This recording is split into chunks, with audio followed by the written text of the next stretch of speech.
السلام علیکم ورحمۃ اللہ وبرکاتہ۔ بسم اللہ الرحمن الرحیم۔ میں نے ایک غریب گھرانے میں جنم لیا۔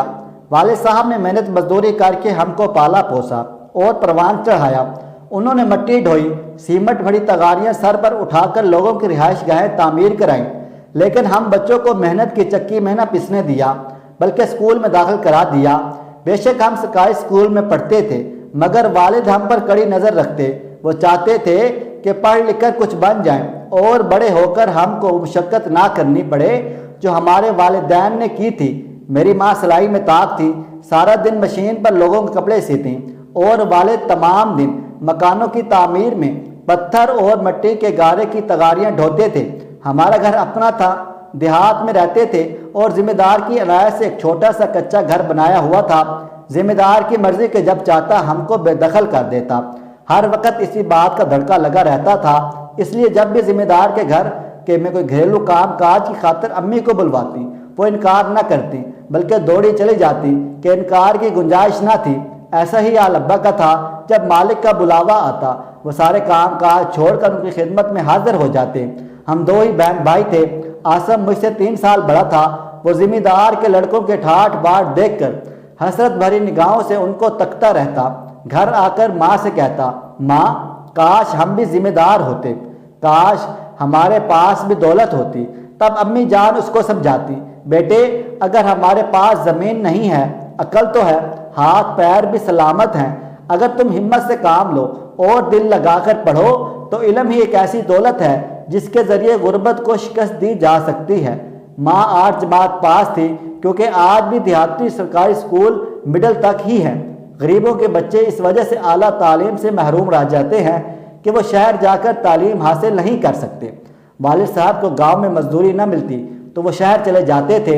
ان کے پاس ایک پرانی سائیکل تھی اور وہ سائیکل پر گاؤں سے شہر کا فاصلہ طے کر کے مزدوری کیا کرتے تھے۔ وہ 5 وقت نماز پڑھتے اور ہر نماز کے بعد دعا کرتے، اے اللہ میرے بچوں کو علم کی دولت نصیب کرنا اور ان کو توفیق دے کہ وہ یہ علم حاصل کر سکے، کیونکہ ان کے خیال میں تعلیم ہی واحد ذریعہ تھا جس کی بدولت انسان غربت سے نجات پا سکتا تھا۔ میں تو والدین کا خیال تھا تبھی انہی نے ہماری ذہنوں میں بچپن سے یہ بات بٹھا دی تھی کہ علم حاصل کرنا بہت ضروری ہے، ورنہ تمام عمر مٹی چاٹنے والے کیڑے بن کر رہ جاؤ گے۔ امی اور ابو کے انہی بولوں کی وجہ سے دل لگا کر پڑھتی رہی، یہاں تک کہ میں نے 8ویں جماعت پاس کر لی۔ بھائی نے مڈل کے بعد شہر میں داخلہ لے لیا اور میٹرک تک تعلیم حاصل کر لی۔ تب ابا جان نے گاؤں کی رہائش ترک کی اور وہ شہر میں ایک سستا مکان کرائے پر تلاش کیا۔ وہ ہم کو گاؤں سے شہر اسی وجہ سے لے کر آئے تھے کہ ہم آگے تعلیم حاصل کر سکیں۔ میں نے FA تک پڑھا اور بھائی نے BA کیا، تبھی ابو کا انتقال ہو گیا۔ جب کمانے والا نہ رہا، دال روٹی کے ہی لالے پڑ گئے، تب امی نے بھائی سے کہا، کرائے کا مکان ہے اور آمدنی کا کوئی ذریعہ نہیں ہے، تم گریجویٹ ہو، کہیں ملازمت تلاش کر لو، چھوٹی موٹی جیسی بھی نوکری ملے فوراً کر لو۔ ہمارے پاس سفارش تو تھی نہیں، پھر اچھی نوکری کے خواب کیسے دیکھتے۔ میں نے امی کی مجبوریوں کا احساس کرتے ہوئے گھر کے نزدیک ایک پرائیویٹ اسکول میں بطور ٹیچر جاب کر لی۔ گرچہ تنخواہ معمولی تھی، مگر کچھ نہ ہونے سے کچھ ہونا بہتر تھا۔ میرا بھائی اعلیٰ پوزیشن کا متلاشی تھا، وہ نوکری میں بھی کوئی اعلیٰ حاصل کرنا چاہتا، مگر اس زبردست سفارش یا پھر رشوت درکار تھی۔ کچھ ہی دنوں میں اچھی نوکری کے تگ و دو میں مارا پھرتا رہا۔ آخر عقل ٹھکانے آ گئی، اپنی ذمہ داری کا احساس ہو گیا۔ مزید تعلیم حاصل کرنے کے وسائل بھی نہ تھے، تبھی ایک شاپنگ مال میں بطور سیلز مین نوکری قبول کر لی۔ عاصم بھائی کی چونکہ شائننگ پرسنالٹی تھی، صورت شکل بھی اچھی تھی، لہٰذا انٹرویو دیا تو شاپنگ سینٹر کے مالک نے معقول تنخواہ پر تقرر نامہ دے دیا۔ عاصم بھائی نے گرچہ یہ نوکری کچھ بے دلی سے قبول کی تھی، پھر رفتہ رفتہ دل لگ گیا، کیونکہ شاپنگ پلازا معیاری تھا اور شہر کی بہترین لوکیشن پر واقع تھا۔ ساتھی سیلز مین بھی پڑھے لکھے تھے، جن کی کمپنی سے عاصم کا وقت اچھا گزرتا۔ گرچہ ترقی کے یہاں مواقع نہ تھے، لیکن ترقی کے بارے میں سوچا تو جا سکتا تھا۔ عاصم بھائی جہاں خوبصورت تھے، وہاں ان میں گاہک کو مائل اور قائل کرنے کی بھی خداداد صلاحیت موجود تھی۔ اس وجہ سے وہ زیادہ سیل وہی کرتے تھے جو شعبہ ان کے سپرد ہوا تھا۔ وہ کاسمیٹک کارنر تھا، یہاں زیادہ تر خواتین آ کر خریداری کیا کرتی تھی۔ اکثر امیر اور خوبصورت لڑکیوں سے ہی واسطہ پڑتا تھا۔ جلد ہی میں نے محسوس کر لیا کہ بھائی کے طور اطوار میں تبدیلی آتی جا رہی ہے۔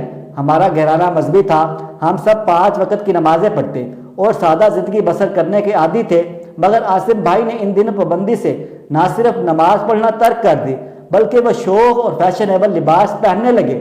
خیر، لباس میں تبدیلی تو ممکن ہے کہ ملازمت کی مجبوری ہو، مگر یکدم مذہبی رجحان سے آزاد ہو جانا سمجھ میں آنے والی بات نہ تھی۔ اب اس کے رنگ ڈھنگ امیروں جیسے ہو گئے تھے، حالانکہ ابھی تک ہم غریب تھے، دال روٹی مشکل سے پوری ہو رہی تھی، مگر بھائی نے بظاہر امیرانہ طور اپنا لیے۔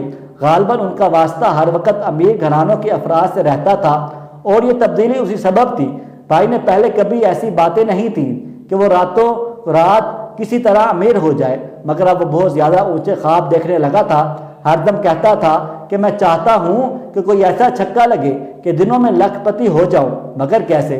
بس یہی سوچ کر تھکتا رہتا ہوں۔ ایک روز سوچ میں ڈوبا دیکھ کر میں نے پوچھ لیا، بھائی بتاؤ تو صحیح، آخر کیا مسئلہ ہے؟ ہر وقت سوچوں میں غرق نظر آتے ہو۔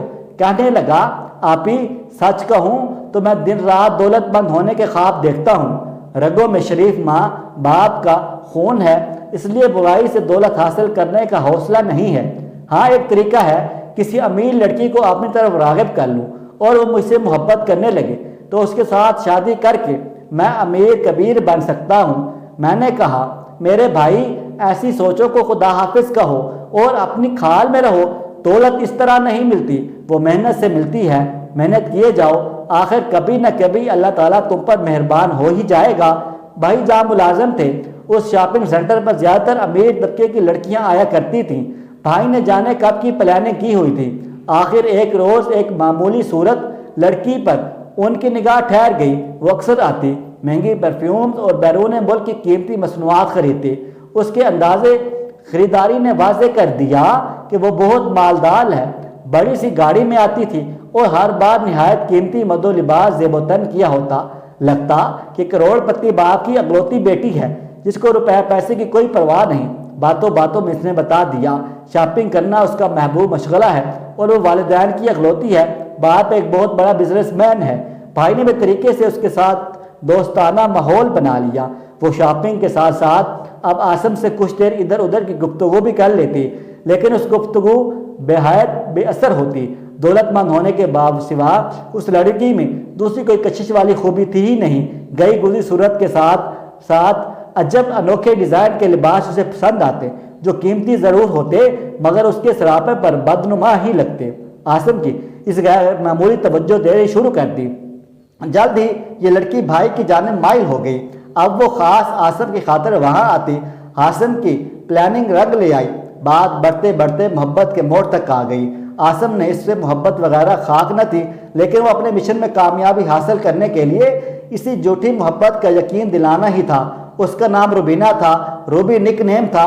وہ ایک بہت بڑے صنعتکار کی بیٹی تھی۔ بس پھر کیا تھا، عاصم نے اپنی آرزو کو عملی جامہ پہنانا شروع کر دیا۔ یہ لڑکی قطعی اس کا آئیڈل نہ تھی، لیکن اس کو اپنی منزل قریب آنے لگی۔ وہ میرے بھائی سے اس قدر مانوس ہو گئی کہ ایک لمحہ اس کے بغیر رہنا دوبھر ہو گیا تھا۔ دکانداری کے سارا اوقات دن میں رہتے ہیں، لیکن جس مال پر بھائی کی ملازمت تھی آدھے دن کے بعد ڈیوٹی بدل جاتی۔ بھائی صبح 9 سے 4 بجے تک ڈیوٹی کرتے تھے، پھر ان کی جگہ دوسرا سیلز مین آ جاتا اور وہ روبی کے ساتھ محبت کی دنیا کی سیاحت کو آزاد ہو جاتے تھے۔ روبی ان کی منتظر ہوتی، پھر وہ بھائی کو اپنی قیمتی گاڑی میں بٹھائے اڑے اڑے پھرتی رہتی۔ ہم لوگ اتنے ماڈرن نہ تھے کہ لڑکے یوں آزادانہ گھومتے پھرتے، مگر عاصم پر تو دولت مند ہونے کا بھوت سوار تھا۔ روبی اسے کلب لے جاتی، اسے راز کرنا سکھاتی۔ وہ جب ملنے آتی منع کرنے کے باوجود کچھ نہ کچھ رقم یا کوئی تحفہ بھائی کو زبردستی دے جایا کرتی تھی۔ اس نے کبھی احساس نہ ہونے دیا عاصم کم حیثیت ہے اور وہ امیر ہے۔ کبھی کبھی رومانی ماحول بن جاتا تو وہ اس قدر جذبات میں کھو جاتی کہ اپنے بس میں نہ رہتی، لیکن بھائی نے کبھی شرافت کا دامن ہاتھ سے نہ چھوڑا۔ ہمیشہ اس کی نسوانیت کی عزت و توقیر کی، جس سے اسے یقین ہو گیا عاصم ایک اعلیٰ کردار کا مرد ہے۔ اس کو شادی کے لیے راضی کرنا چاہتا تھا، تبھی محتاط رویہ رکھا۔ کسی غلط حرکت کے بارے میں سرزد نہ ہونے کی وجہ سے اس کے دل میں عاصم کی قدر و منزلت دو چند ہو گئی تھی۔ وہ صدقے دل سے میرے بھائی سے محبت کرنے لگے۔ اس نے اپنے خواہش کا اظہار کیا